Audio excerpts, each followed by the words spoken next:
Hi, I'm Dan Sweet. I'm Director of Public Relations and Communications for Helicopter Association International, and welcome to this week's HAI at Work webinar, The Walk That Can Save Your Life. Today's topic, pre-flight walkarounds, is a topic that most pilots probably learn when they're going through flight school, but a refresher never hurts. We have a good panel today. Scott Boughton is a veteran Part 135 instructor check pilot and is active in multiple industry working groups. Currently a Part 135 IFR PIC check pilot, production test pilot, and owner of Palisade Aviation. Scott holds rotorcraft ATP and CFII certificates, as well as commercial privileges and single and multi-engine airplanes. Also joining us this afternoon is Doug Downey. He's the Vice President of Safety at Air Methods Corporation. He previously served 24 years in the Air Force after earning his degree from the Air Force Academy. Doug also holds an MBA from Embry-Riddle and is an industry expert in safety culture, safety program management, risk management, safety management systems, root cause analysis, fatigue mitigation, and human performance, and aviation accident investigations. If you've watched our webinars for any length of time, you know that our webinars are interactive. We do encourage your questions. The best way to learn is to get from these subject matter experts. To ask a question, please use the question module. It's on the Zoom screen, probably at the bottom of your screen, but perhaps on the side, depending on what you're using to view this with. We will pay attention to the chat, but questions will always get more attention if you use the question module itself. Today's webinar is being recorded. We do encourage you to share the recording once it's available, particularly if you know somebody who could use the extra information. These webinars are typically available the next day. Sometimes they can be the following Monday, depending on how long the processing takes on something like this. So without further delay, let's go ahead and bring up Scott Boughton and get started with today's webinar. Hello there. Scott, thank you for joining us today. I understand you're living in Colorado Springs, apparently Doug's old stomping grounds. All right. Yeah, as we were talking earlier, it's a rare overcast and rainy day in Colorado Springs. Usually don't have weather quite like this. I'm familiar with the area and I hope the weather changes back for you. I will let you go ahead and run your presentation. All right, here, I'll go ahead and share my screen.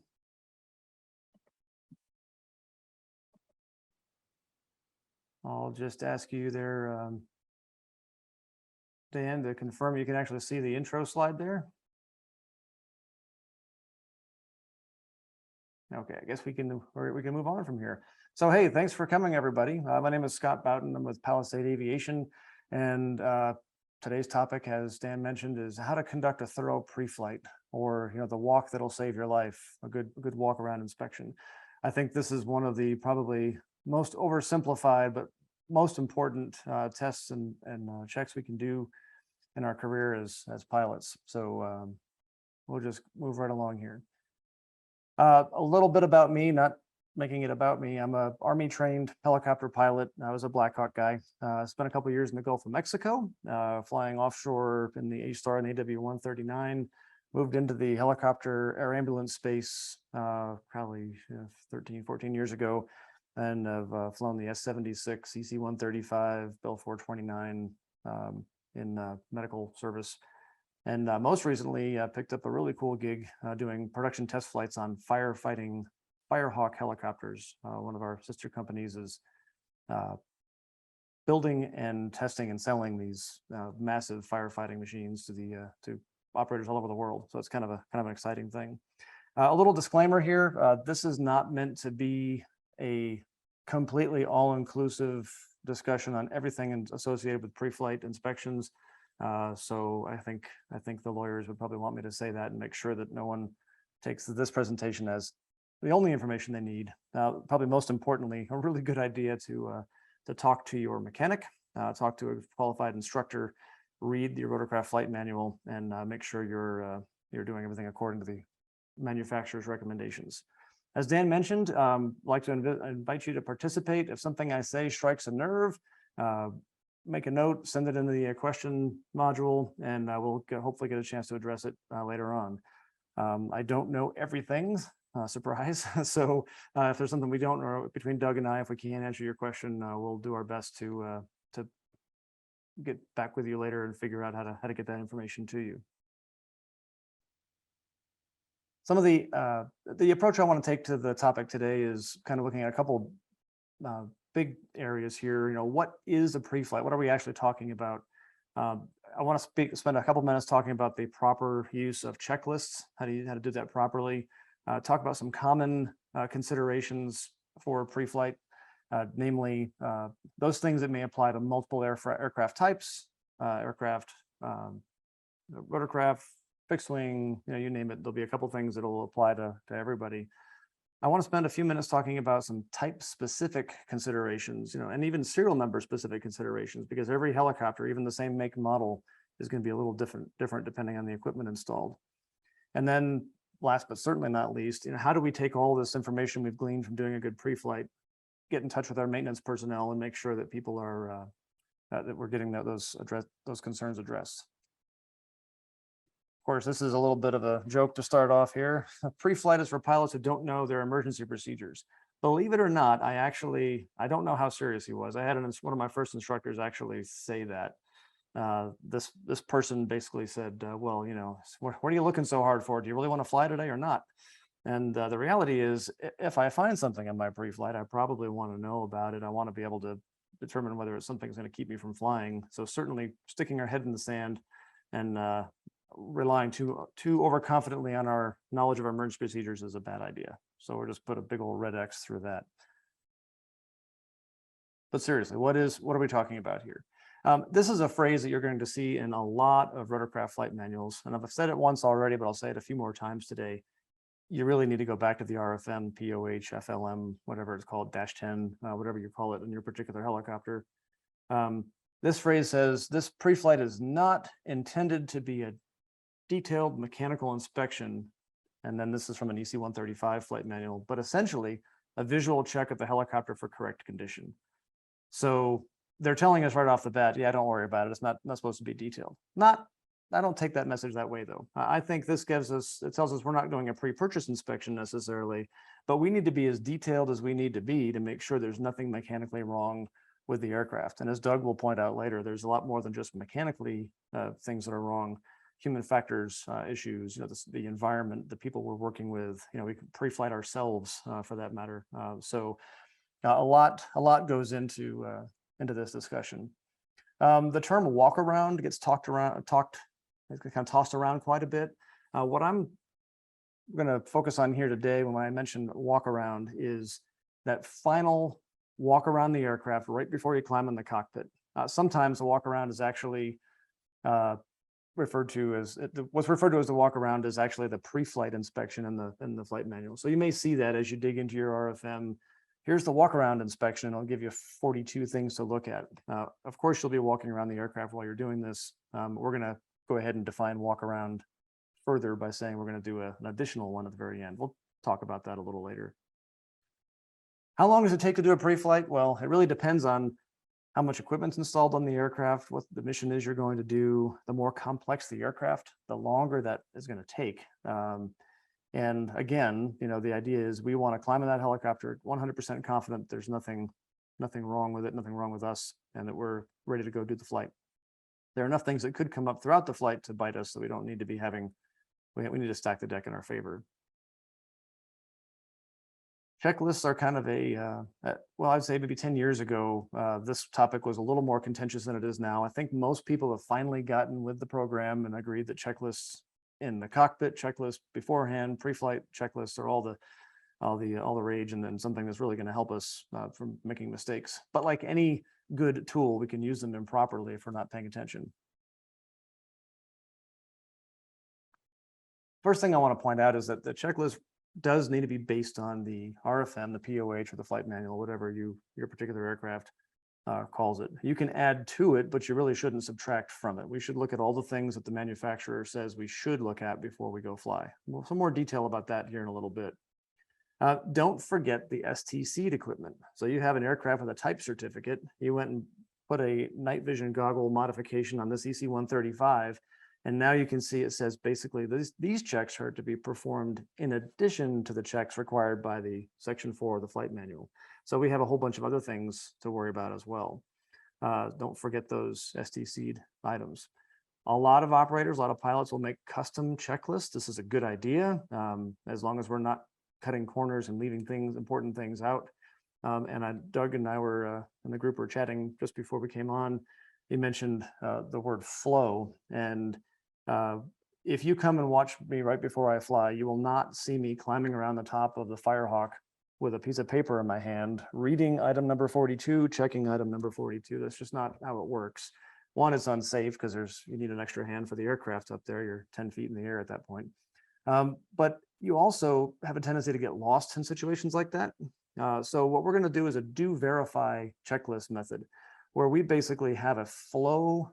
I don't want to say memorize your checklist, but I'll say memorize your checklist. You have a flow that you use from the nose of the aircraft, around the tail, and around the other side, up over the top, checking all the things you're required to check.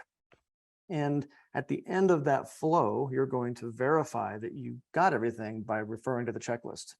So don't carry the checklist on top of the helicopter with you. Put that in I like to put it right in the pilot's seat. And then if I forget to look at that checklist and verify that I did everything, I can actually see that on my seat and go, oh, you dummy. Okay, let's go ahead and look at that checklist. Pre-flight checklist is going to have a lot of items on it. And I've been flying certain aircraft types for a lot of years. And I'll still find one or two things every so often that, oh, I forgot to check that while I was up there. And I'll stop and I'll go back and verify it. So the do verify is the way to go. Here are some common things that may pop up in multiple aircraft types across multiple mission types and environments. I think right off the bat, we should say you have to know what right looks like. I can give somebody the checklist, tell them to walk around the aircraft and take a look. And if they don't know what they're looking for, they're not going to find it. And Doug brought up a really good point when we were chatting this morning about you have to also consider what wrong looks like. You know, if you don't know what it looks like when something's out of place, you're not going to find that. We work with medical crew members on the air ambulance side of things. We ask them to do a walk around at the end of right before we go fly. We'll have them do a walk around, and it's really important that they know. I know I'm getting ahead of myself with the walk around at the end, but it was really important they know what they're looking for, and also have some examples of what wrong looks like. The sequence of events, you may find a great flow that works for you, but as a quick example, you're flying an EC-135 and you decide you want to do all of your cockpit checks before you go out and drain a fuel sump sample from the bottom of the aircraft. The problem with that in that aircraft is that your cockpit checks will motor the pumps, the transfer pumps in the fuel tank, and actually stir up any sediment or water that might be in the bottom of the tank. So again, we're not necessarily getting 100% in the weeds on one particular aircraft type, but that's just an example of how, as you're developing your flow and your process and your checklist, you might want to consider, am I doing anything that's out of sequence that's going to actually invalidate one of my other tests? Battery health, somebody's going to probably correct me here, but I cannot think of any helicopter out there that does not have a battery of some sort. A couple of things to think about. Do I need a power cart? Maybe I don't have enough battery power to actually start this thing safely. Or maybe I spend too much time doing my pre-flight and looking at my aircraft lighting that I run the battery down to the point where I can't do the start. So that's something we're going to want to think about no matter what we're flying. Fuel quality. If anybody out there is thinking that right now, oh gosh, this is 2022, we don't need to worry about fuel quality anymore. The FBOs, I'll check everything, everything's fine. It's just a waste of time and we're wasting fuel. Have you seen gas prices these days? Look up in the NTSB files a story about a Cessna Citation medical helicopter that flew from Naples, Florida, and route to somewhere on the Northeast, and actually landed dead stick in Savannah, Georgia, because they had both engines flame out due to a fuel contamination issue. In that particular case, I don't think you would have seen that in the fuel sample necessarily, but there's a lot that can go wrong with your fuel, and it's definitely something that people need to do. Just sump the fuel. Doesn't take that much time. Generally speaking, FOD is a big deal, making sure there's nothing that's going to damage your aircraft or cause somebody to trip or get sucked into an engine, hit by a rotor blade and sent through somebody's window, stuff like that. oil levels, looking for leaks and obvious condition and security type things. Night flight, making sure all your lighting works, even for day flight, for visibility. And then of course, any obvious damage that may occur. Good idea to check that on pre-flight. That's actually me in the picture, but I did not do that damage. That was actually done before me. And I was lucky enough to catch that on my pre-flight, so I didn't get blamed for it. We'll see that picture again a little later. Some more specific tail number, serial number, or type specific considerations here. The aircraft may have certain unique items on the aircraft. May not be installed. They may be installed on this aircraft, but not on the ones that you've been used to flying. We want to be aware of any common maintenance issues that may come up. We'll talk more about each one of these in a little bit more detail here in a couple of minutes. Some common operational issues, and you'll see what I mean here in a minute on that. And then any requirements for checks you have to do before each flight, or as determined by airworthiness directives or instructions for continued airworthiness. Like I say, we're going to go ahead and break these down a little bit. If you've never flown an EC-135 before, you're not going to know what the heck to look at when you look at this rotor system. So as you are, and I'm basically trying to make a case here for getting some detailed instruction from a qualified instructor or spending some time with your mechanic to get to know your helicopter, to know what right looks like. And as Doug and I were talking, what wrong looks like as well. Is there anything STC'd items add to the aircraft? Searchlight, a rescue hoist, maybe cargo hook.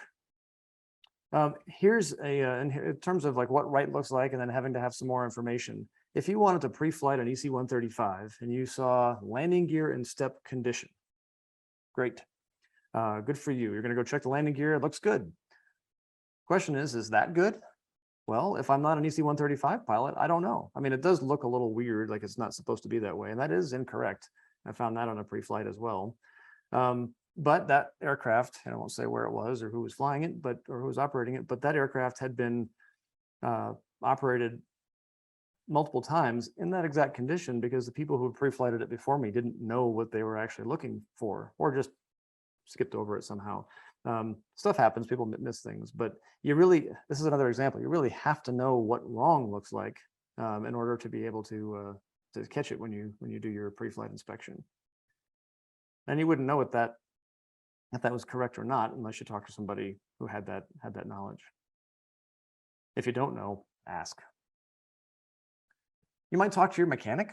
You may actually look in the aircraft logbook. That's a good place to look to kind of see what's been going on. If I haven't flown a helicopter ever, a particular tail number, I'll go back through 10 or 15 pages in the logbook and I'll find out what's been written up, what's been broken, what's been fixed, what's common to break with this particular aircraft. Do they have a particular problem that comes up repeatedly? As you get more and more time on a specific type of aircraft, you actually will get more and more comfortable with what those things are. Okay, so some things are supposed to wiggle and some things are not supposed to wiggle.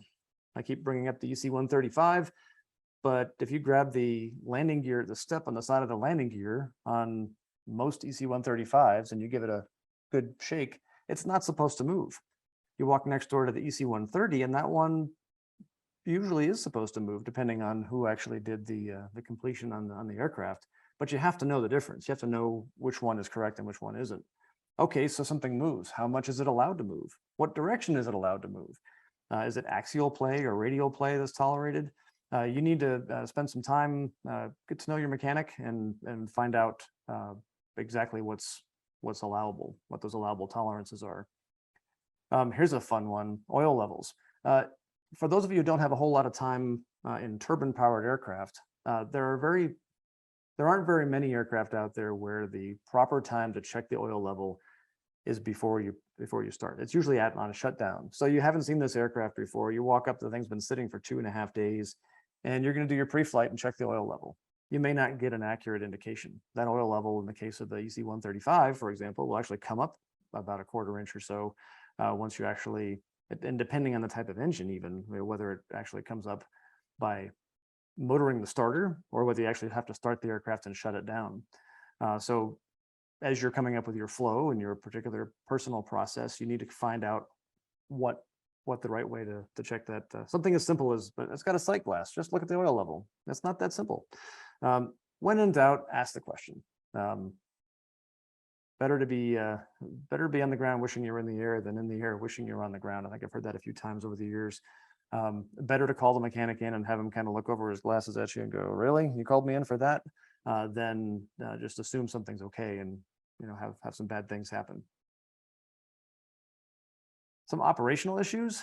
Where is the aircraft operating? What types of you need to kind of be kind of spring-loaded to look for the things that could be wrong here. What would I what kind of damage would I likely see to the aircraft? Where would I likely to be likely to pick up mud? Would there be grass in the engine inlets? The other component limitations. Some aircraft, it's okay for the tail skid to contact the ground in flight. That doesn't require any inspections as long as you don't hit too hard. Some aircraft, they have a visual device that'll actually let you know when the tail, we called it the automatic leveling device, kind of half in jest years ago. The automatic leveling device on a Bell 206, how hard have you hit it? Well, there's a little crush pin in there that tells you on your pre-flight, well, I hit it too hard and I actually bent the thing, or I put enough force into that tail boom, I probably had to inspect it, have a mechanic inspect it. Or maybe you're flying an aircraft that really won't tolerate any contact with the tail, like the aforementioned DC-135 here. The short landing gear on this aircraft, you only need to be about 11 degrees nose up and you'll whack that tail bumper into the ground if you're not careful. So understanding, who's been flying the aircraft before you, what kind of environment is it flying in, and then what type of flying has it been doing is really important to kind of help point you in the direction of what you're looking for. Some aircraft have a way of telling you that there are certain things that you need to do before every flight. This is an excerpt out of the S70M-10 manual. It basically says an asterisk means that you have to perform those steps for all through flights. And that basically means if you shut down and you're getting ready to get back in and crank up again, you need to redo that item. Other manufacturers might call it a turnaround inspection, or here's our EC-135 manual again, items or steps that are mandatory before each flight. These change over time, and it's something that's important to kind of keep aware of that. And maybe if you've made your personal checklist, your personal pre-flight checklist, you'll actually annotate somewhere on that checklist which things are the things you need to do. You land to get fuel and crank back up and go home. What things you need to do before you take off. If the manufacturer determines there's some kind of an unsafe condition or a potentially unsafe condition, they may actually issue pre-flight actions as part of their airworthiness directives. Those will sometimes get actually incorporated in the flight manual after the fact if it's a long-term thing. And then, as I mentioned before, we have all these aftermarket items that could be installed on your helicopter. They usually come with those supplemental type certificates will come with instructions for continued airworthiness, or ICA items. A lot of that is done by the mechanic on a 50-hour, 2-month, 3-month, 12 months, some kind of a calendar or hour cycle. But a lot of those are pre-flight items as well. So make sure that you're not ignoring those as you're developing this checklist of yours. This quote comes right out of the EC-135 P2 Plus flight manual. A detailed logbook write-up is a proven safety practice. Well, no kidding. You need to develop a good, solid relationship with whoever provides your maintenance. If you have to call a contract mechanic or the FBO's maintenance support, or if you're part of a large operation and you have your own mechanic for that base or a corporate maintenance department, you need to kind of get those lines of communication and develop a good relationship with those folks. How many times now have I said know what right looks like or know what wrong looks like? The only way to really do that is to get out there and hold the flashlight for the mechanic, help with preventive maintenance, offer to give a hand. Hey, do you need a hand with anything? Can I wipe that down for you? I mean, certain things you can't do is you need to be an A&P to do certain maintenance on the aircraft. I'm not suggesting you work on the helicopter if you're not supposed to be doing that, but getting involved with the maintenance of your aircraft is probably one of the best ways I can think of to find some of those mechanical things that may be out there lurking to bite you. Mechanic can't fix something if he doesn't know it's broken. So don't be afraid to bring those concerns up. When that little voice or the little hair stands up in the back of your neck and that voice is telling you, I still don't think that's right. I'm not comfortable with that. At the end of the day, you're the PIC, you need to stand up and say, no, I'm sorry. I no offense, but I'm not going to fly the helicopter. It's my butt in there. Communicate your concerns, develop a good relationship, and the more you know ahead of time, then you can maybe avoid those the late night phone calls to find out that what you've noticed is something that's totally acceptable.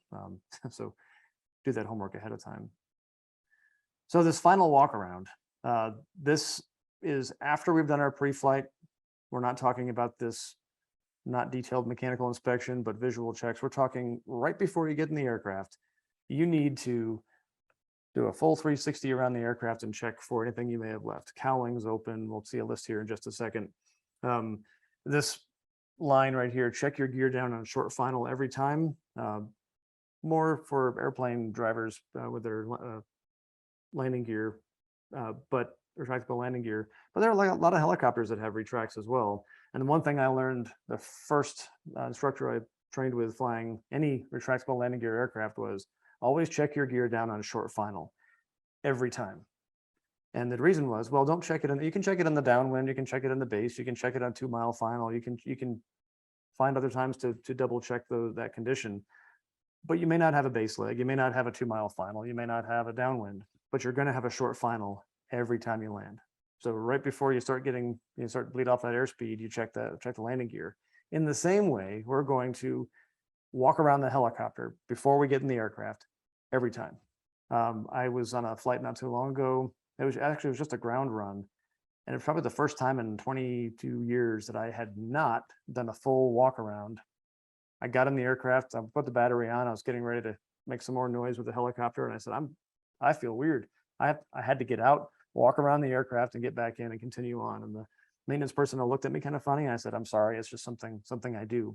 But I have found things on that walk around. And that's a really important thing to do. Just don't get in the helicopter without it. What's different this time? So we see the same thing every time. Let's look for the different things. And let's look at this as in the kind of the, with the mind of an inspector, kind of walking around with our imaginary clipboard, looking for things that are wrong with the aircraft. Now's the time to find them because you're about to climb in the cockpit and there's no turning back from here. Covers and tie downs, latches, doors, bod, obviously. Main rudder and tail rudder clearance. How close are you parked to anything? If you pick up, if you're sitting in front of an obstacle and you climb in the cockpit and you can't see it behind you, and you don't know what's there and you back up a couple feet, that could be the end of your flight pretty quickly. So taking note of those things on your walk around is also important. The HAI safety committee, safety working group put together a pretty neat display in their safety zone display at the expo last year, where they had a couple of items on their aircraft that were out of place or incorrect, and they invited people to come through and find them. There's a cool video out there on YouTube, and you probably can find it on the HAI website as well. That'll kind of give you some more ideas about what you might look for on these walk-around inspections. This is not the time to be making that last-minute phone call as you're walking around the helicopter. Hey, yeah, go ahead. You can have fuel for me, and I'll be there in an hour and 10 minutes. Thanks. Or hey, I'm getting ready to lift off now, and I should be there in 20 minutes. We don't want to be doing anything other than walking around the helicopter like an inspector looking for things wrong. Yeah, but I don't have, I'm sorry, I don't have enough time to do that walk around today. We're already late as it is. You make the time to do the walk around, and you are treating it like a brand new inspection every time. So to summarize some of these ideas, you have to know what right and wrong look like.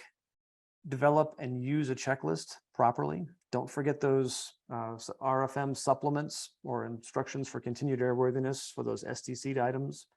We talked about some common things that apply to multiple aircraft types.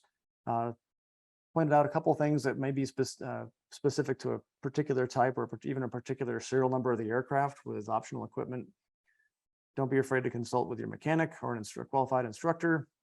And then we also, I probably beat this horse enough, the importance of the final walk around at the end. And then after we find all these things, we have to have a good relationship with our mechanic and make sure we can get the aircraft corrected into a flyable and a safe condition. So at this point, like I said, we didn't go through every step of a pre-flight for a particular type of helicopter, but we mainly tried to focus on the big ticket items or major concepts that you can apply to learning how to pre-flight your particular aircraft. My slide says questions here. I'll put my contact information up there real briefly if you're curious about getting in touch with me just to chat more about this topic. I imagine we've been collecting some questions online, but before we do that, let me go ahead and invite Doug Downey from Air Methods to turn on his camera and his microphone. He'll join us here. I'm sure that I left something out, or there's something that triggered something in Doug's mind there to be able to share some of his insight. I'm going to stop sharing my screen. I'll mute my microphone, and welcome to the show, Doug.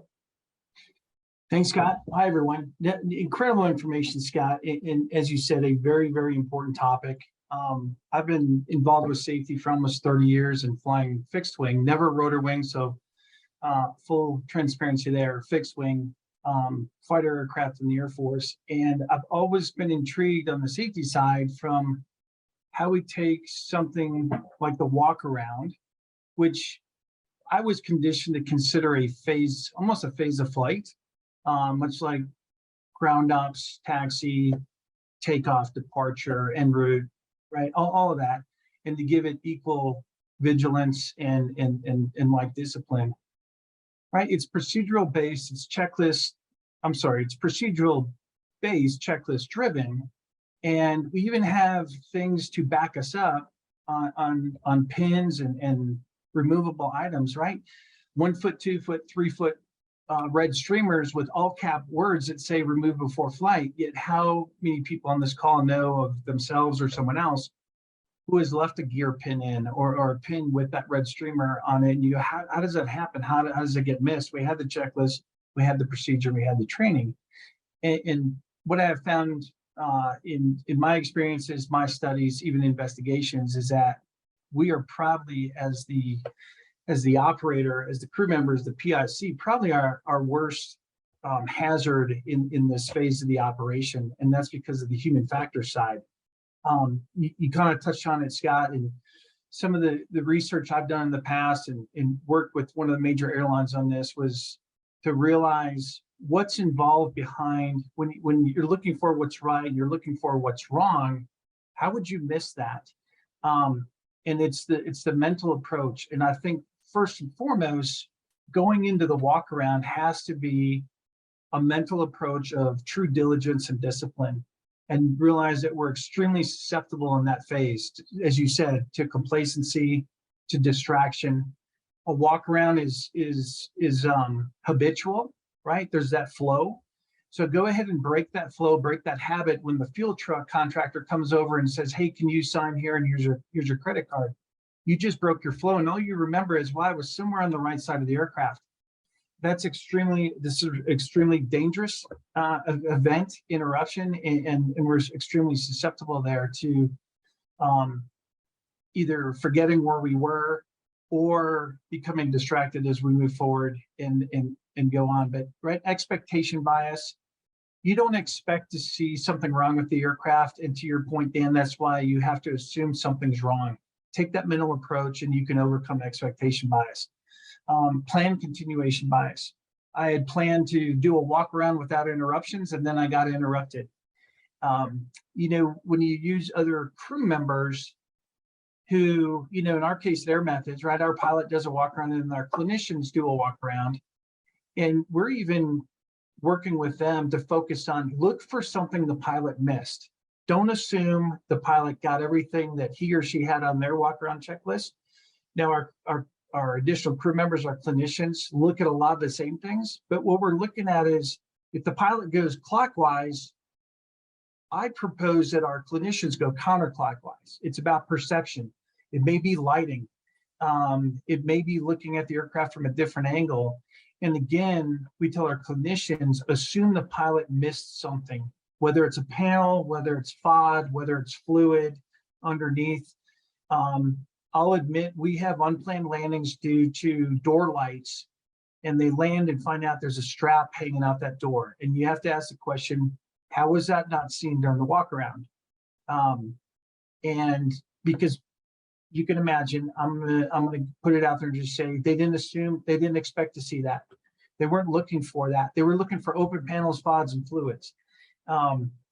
And so, again, I think it's a mental state that you have to take. It's a very disciplined activity. And I think you can overcome the human factors of continuation bias and complacency and distraction just with some simple techniques. Scott, back to you.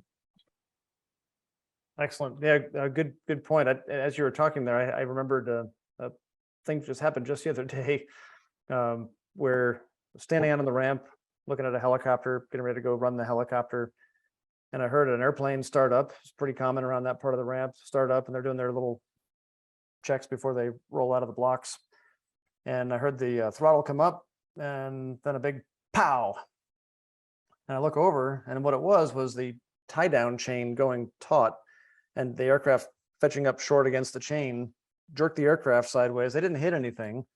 And then the aircraft shut down, and the instructor got out and kind of very sheepishly walked around the aircraft and untied it. They actually continued and went flying. I'm not sure if I would have done that. I think I might have had a mechanic take a look to make sure I didn't bend anything in the process of that. But it was interesting to me, and I was thinking, gosh, gee, that's why you don't skip your walk around. And then I remembered a few weeks before that, talking about planned continuation bias. It's not related to helicopters, but I had an incident on a sailboat where I was the last boat to get out of the harbor, and I wanted to go out and it was a night we were giving people rides to try to drum up support for a sailing club. And something was wrong on the boat, and I knew it. I noticed it. I aborted my departure from the harbor, circled back around, and then I thought, we're already late. I think I can work around that. Let's just go. Only this time the wind shifted just right, and I couldn't work around that problem, and I ran into the seawall and did some damage to my boat. So I thought to myself, who am I to stand there and make fun of that guy in the Piper Seminole for coming up short on his chain because all he didn't do was walk around? And yet it's the same mental process, very similar mental process that got me in trouble on the sailboat. And it's luck on my part, or maybe a little bit more than luck, but that it hasn't happened to me in a helicopter yet. And it really got my attention. I really started thinking, like, besides all of these little tidbits and bits of advice and concerns about human factors, it's probably the most important human factors topic is to realize no matter how much experience you have and how much you've been flying and how many times you've done walkarounds, or I'm sitting here giving a webinar with a topic of pre-flight inspections. Do you think I'm immune from missing something in a pre-flight? Absolutely not. As a matter of fact, I'll probably be more careful the next time I'm out there flying, just because I don't want to get that sense of it can't happen to me. So a little side story there, but I think it kind of points to a good point that none of us are immune. I think that's a great point, Scott. There are those of us who have and those of us who will. And and if it can happen on the flight line in pre-flight of an aircraft, it can happen at the gas station when you forget to close the fuel cap, right? That's happened to everyone on this call. I guarantee, don't deny it. But I think what's important is when things like that happen, when you miss something on a walk around, when another crew member says, hey, you forgot the oil cap door, it wasn't fully latched, or did you realize you left the iPad on the skid, which one is probably against policy, and two, you missed it, is to not just go, gosh, I can't believe I did that, but really look at, okay, what was going on here? Is it time pressure? Was it complacency? Did I get distracted by the fuel truck contractor or something else? Was I on the phone talking to ops? And to identify what was the root of my mistake or my behavior that's not conducive to safe operations, because that's where your learning is going to come from. Not just the shot collar treatment of, oh, I didn't see that piece of FOD, or I didn't see that the shoreline was attached. And that's where the learning will come from. And I think, when there's multiple crew members involved, if you follow me and I forgot something on the walk around and you catch it, bring it to my attention to say, hey, Doug, did you realize you forgot the pitot cover? To allow me the opportunity, one, to realize it, recognize it, and then talk about it. You know what? We're in such a hurry here. Let's slow down, because if we can miss a pitot cover with a red streamer on it, what are we going to miss at 100 knots and 500 feet above the ground? Because we're at 1G, 0 knots right now. It's only going to get worse. So I love that point of translating real life experiences to the flight line and vice versa. Well, Dan, I think we're probably able to answer a couple of questions if there are any that have come up. There's a couple, and as somebody who's been in aviation, I've got a handful of questions myself. Let's start with one from David Lincoln. If I fly for lunch and shut down for 90 minutes and come back out to the aircraft, should I do a complete walk around like the first flight of the day, or just an abbreviated walk around? And to me, that also brings up the question, not only than like a midday check, but also a post-flight check. What's the value on something like that? I'll jump in there with that one. That's okay, Doug. I think a couple parts of that question, and I feel a little bad that I didn't mention this, but yeah, the after shutdown, as you walk away from the aircraft, we should also do another walk around and look for any of those same things, check oil levels and filter buttons, and most manufacturers are not real explicit on all the things you want to check on a post-flight. The reality is that there may have been things that have gone wrong with the aircraft mechanically while you were flying that you may not see unless you're specifically looking for those things as well. So the post-flight inspection is also very important. I shut down and have lunch. Well, it depends. That I shut down in my backyard and have lunch and go back out to my backyard where I'm not worried about somebody messing with the helicopter? Have I been able to see that the ramp is well attended and it's, there's nobody going up and touching my aircraft? Or am I at an EMS base where I've shut down for lunch for 90 minutes and the mechanic, they're not supposed to go mess with the helicopter once it's on duty, and I've kind of assigned for it, so to speak. But maybe somebody went out there and did a little maintenance, or just wanted to open a cowling and see if there's anything leaking or something, trying to be helpful. So a lot of that, I think, depends on the environment you're in, how, just how uncontrolled that was, and the possibility of somebody, messing with the aircraft. If there's any possibility that somebody's been on the aircraft, in the aircraft, or doing something with it, or I'm even at least a bit concerned, it certainly does not hurt to go back and do a full pre-flight inspection. The comment I made, or one of the slides that talked about a through flight, or the turnaround check, or items that are starred on the checklist for mandatory for each flight, those are the things that the manufacturers actually identified. Even if you shut down, go into the restroom for 5 minutes and come back out, you need to check those things before you crank the helicopter back up. And it's not that you shouldn't, it's not that it wouldn't be a good idea to check those things, even if you just landed and stayed running and then took off again. It's just, it's not very convenient to get to some of those places while there's a lot of moving parts up there. So while the aircraft's shut down, take a minute, do those through flight items. If you think the aircraft's been messed with, do as detailed as an inspection as you want. And then hopefully you'll find those things on the post-flight walk around. So while you're having lunch, you can have a mechanic taking a look at the problem you found. Doug, did you have anything you want to add to that? I absolutely agree with Scott there. I think too much can occur. The engine, the aircraft cooling down, settling down, right? Doesn't take long for a bird to set up shop in your intake.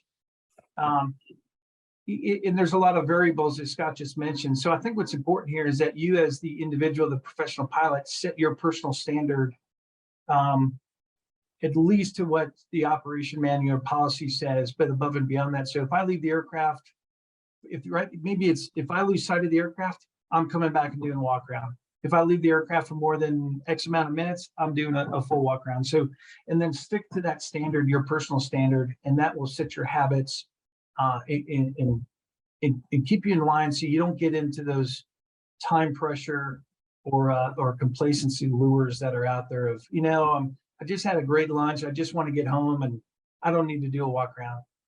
That decision may cost you, but if you hold that standard, you know what, I always do a walk around, I'm going to do a walk around with these variables. So just a technique there.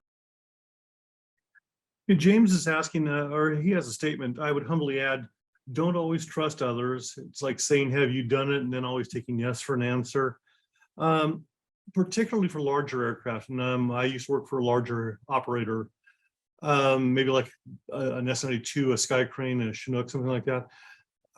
When is it appropriate, or is it ever appropriate for splitting up into like a team inspection? That's a good one, and that happens a lot in the industry.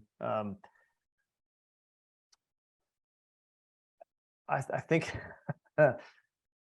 I'll go on the record by saying I think it's better to have each person look at the same things and have the second set of eyes, because if each of you are only doing half the aircraft, you're only really getting one set of eyes on the aircraft, and there's a possibility that you may, like Doug pointed out, you may see at a different angle, different lighting. You just maybe thinking of different things at the moment. So I think I think the best practice there is going to be to have both pilots look at the aircraft every time. Doug, any thoughts? Yeah, I think it's that trust but verify. And, you know, if true professionals will have that level of respect, it's not out of disrespect that you follow somebody and check what they checked. It's actually out of respect. And because human factors is human factors, and it'll hit anyone on the ramp. I heard a term one time that I really like. It's called professional skepticism. I'm not sure where it came from or who coined it. I won't take credit for it, but I like the idea. You know, I'm not by double checking your work, I'm not double checking you as a person. We're just both professionally admitting that it's possible to be human for a moment and miss something. So it doesn't. And that applies to the cockpit too. You know, you don't. Well, I bet she probably sees the wires. I bet he probably knows that where the edge of the concrete is there. If you wait too long, you know, that's as soon as that little, like I mentioned before, as soon as that little hair starts standing up on the back of your neck and you start thinking, this is not quite right, you need to be talking to somebody about it, at least vocalize your concern and kind of get that information exchange going. This was a question it occurred to me when you were talking about checklists. Does each aircraft model come with a checklist, or is this something you have to create? You mentioned customized lists, so it might be something you would elaborate on, you know, as you feel more comfortable around the machine? Sure. There are some aircraft that actually come with a manufacturer's published abbreviated checklist. Let's throw the UC-135 out there again. They do actually have a product that's a cockpit checklist.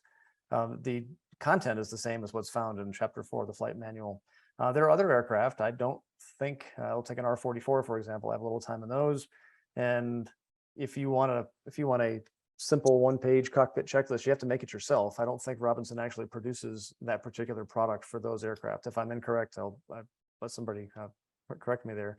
But the idea there is, if the manufacturer has one, you still can do. I know a lot of operators, Part 135 operators in particular, will actually produce their own abbreviated cockpit checklist, and this is 100% above board. It's considered acceptable by the FAA. As a matter of fact, the FAA accepts those documents. They don't approve them necessarily for Part 135. 121 is a little different, but that's actually a pretty common practice to kind of take. And I think the biggest reason actually is that you may have the flight manual, and the flight manual, even the 135, for example, the published cockpit abbreviated checklist, but it doesn't include the searchlight you had put on there. It doesn't include your medical gear. It doesn't include the rescue hoist. It has nothing. It's just the basic aircraft stuff. So if you want one place to kind of consolidate everything, that customized checklist is the place to go. Okay, I've got a question from Colton. I see the value of looking at the correct STC checks. How do you suggest us finding the correct information? Even accessing current manufacturer RFMs can prove to be difficult, if not impossible. Can't speak for all operators out there. I know as a as a Part 135 operator, if a FAA inspector were to come up and do a kind of a compliance inspection of your aircraft, a ramp check, and look in your flight manual and see that you had a rescue hoist on the side of the helicopter, for example, they may look in the supplemental, the back of the flight manual, look for those supplemental type certificate rotorcraft flight manual supplements. And if they're not there, the aircraft's not airworthy. So if you're in a situation where you know you have aftermarket modifications done to the aircraft, but there's nothing in the actual flight manual itself, I'd probably start with your mechanic and say, where do we find this stuff? And they're going to have to go through the manufacturer of, if it's a manufacturer made supplement, or if it's an aftermarket, truly aftermarket thing, contact whoever built whatever that widget is to get access to that. A lot of that stuff is online. You can just Google it. I would caution though, that if you do, like I can find a I could find an IFR operations supplement for a Garmin 430W GPS that's installed in a Cessna 172. And some of those conditions and the pre-flight actions and just the legality of it all, that's not your helicopter. So you may find some of the verbiage that should be in that supplement, but you really need to find the one that's for your specific aircraft.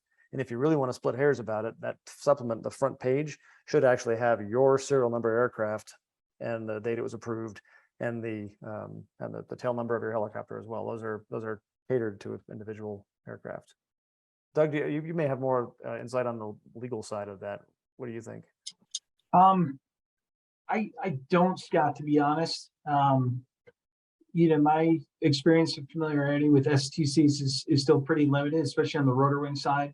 But from what I know, I agree with everything you said. Yes, sir.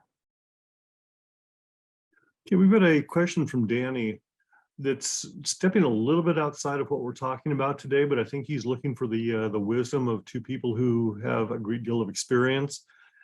What do you do if you smell a fuel leak in flight and after landing, you mention the leak to a mechanic and he or she says, no problem, doesn't fix the leak or address the leak and expects you to keep flying under that condition? That's a good, Doug, I saw you come off mute there. Do you have something you want to? Well, I think it could be related to the discussion here about the walk around, because, every once in a while you will find something on the walk around that doesn't look right, doesn't smell right.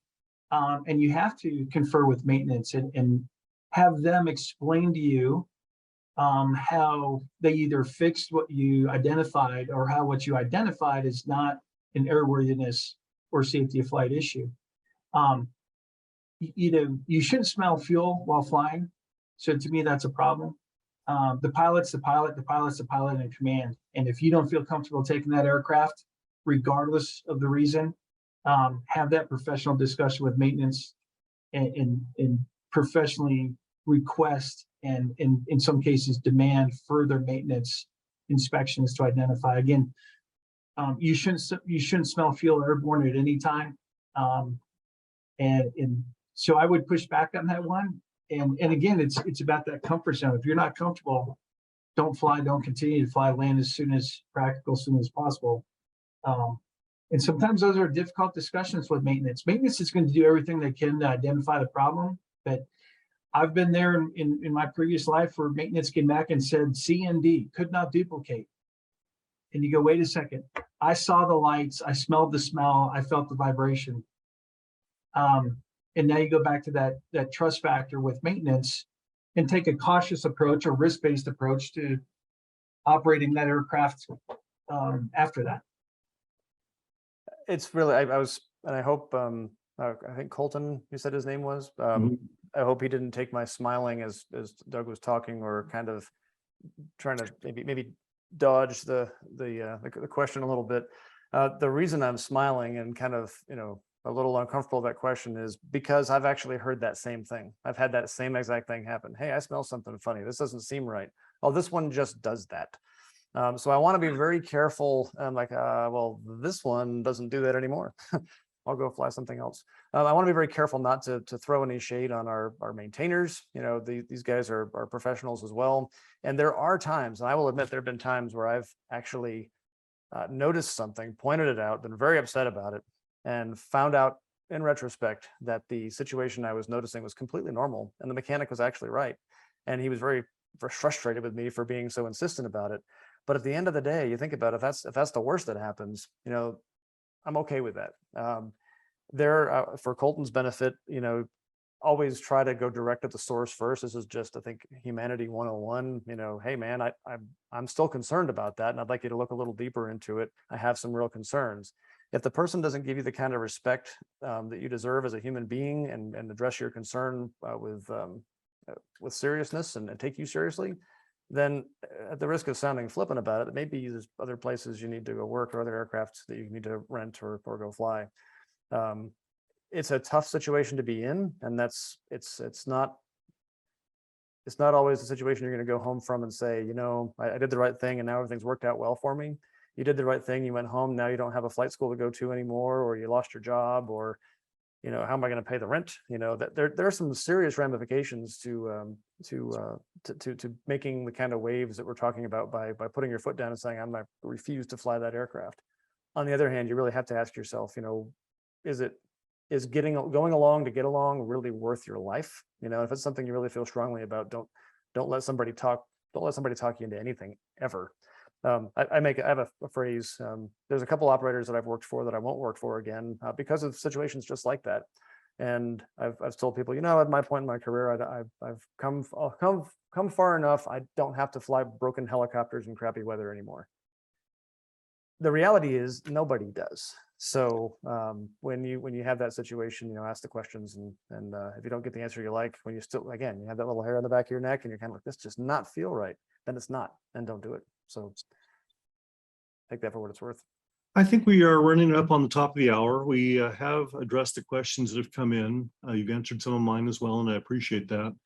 Maybe let's go ahead and plan on wrapping up, but let me ask a question we used to finish each webinar with. If there was one thing you wanted the audience to come away from this webinar remembering, what would that point be? And Doug, do you want to start first this time? Yeah, amongst everything that was said as a technique going forward during your walk around, I would start to either keep a mental catalog or even a written catalog of when you make mistakes on the walk around, and you'll start to identify a trend. It might be all at night. It might be in the afternoon after you had that 90-minute lunch. It might be on Fridays. It might be when you're distracted with things in your personal life. But as you keep track of those, and they might be infrequent, but they'll be frequent enough over time that you'll be able to identify some trends. And then you can root out the root cause and address those appropriately and eliminate those mistakes during the walk around. Okay. And Scott, and what bit would you like to pass on? Sure. I think we'll put it this way: no matter how detailed your pre-flight inspection is, never, ever, ever get in an aircraft without doing that last final walk around, intentional, purposeful, focused, and non-distracted walk around before you climb in the helicopter. And if you do, get back out of the helicopter and do the walk around, and then go fly. Okay, well, gentlemen, I do appreciate your time today, your sharing of your knowledge and your experiences. I'm grateful for that. That's one of the best parts of working in our industry is people like you coming in to share your knowledge and experience with others. Thank you so much. I'm gonna get my screen up here. Thanks, Dan. You bet. I'm gonna get my screen up here in just a second. We will get things wrapped up here very quickly. Okay, please save the dates. We have adjusted again to every other week for our webinars. We do have one coming up on October 13th. It's a Mill to Civ workshop. We do encourage anybody who is planning to leave the military, say within the next year or so, to join us. Hopefully, if you're leaving sooner, you've already started your transition process. You've already started your networking. This webinar is going to be made up of people who have already made that transition and are here to share their experience and their knowledge with you. We've done this before, and it's usually been a very popular topic. Our late October webinar has been postponed. We will probably be looking towards the end of the year for this, or early part of next year. But we will bring back the one-on-one with Clyde Woltman. He's the new president of Leonardo here in the United States. I don't have a fill-in yet for it that just happened in the last day or so, but we will have another topic on that here very, very soon. We will be sending a survey out to you very shortly. We do ask you to spend just a couple of minutes to respond, particularly if you have a topic that you would like us to address in the future. Strangely enough, I just found out I have an open date, so I'll be looking for a new topic on that here fairly quickly. HAI is a membership-based organization. If you're a member of HAI, would like to see us do something different, see us add something. If we're doing something that you don't like, let us know that too. The best way to provide feedback for HAI is to send it directly to Jim Viola, who could not be with us today due to a scheduling conflict. His email address is president@rotor.org. He sees all the emails, he passes them along to us or to the appropriate staff people to address if he doesn't do it himself. quite often he will respond on his own. Look forward to, he really does like hearing from everybody. HAI is something about, we have a lot of news we want to share. Two topics or two subjects are our Rotor magazine, a print magazine, also a digital version is available, and Rotor Daily, our daily news aggregator. We usually come up with 10 to 20 stories for Rotor Daily that are relevant to the industry. Makes it easy for you to find those in your mailbox every morning. We try to get those out by at least noon Eastern time unless there's technical issues. Easiest way to subscribe to those, rotor.org/subscribe, and you'll find information on how to subscribe to that. The magazine is free to those in the US. The print version is. If you want the print version outside the US, there will be a small fee for shipping charges. That does conclude our webinar for today. We are grateful that you took time out of your schedule to join us. We hope that until next time, that you are safe and that you fly safe. Thank you.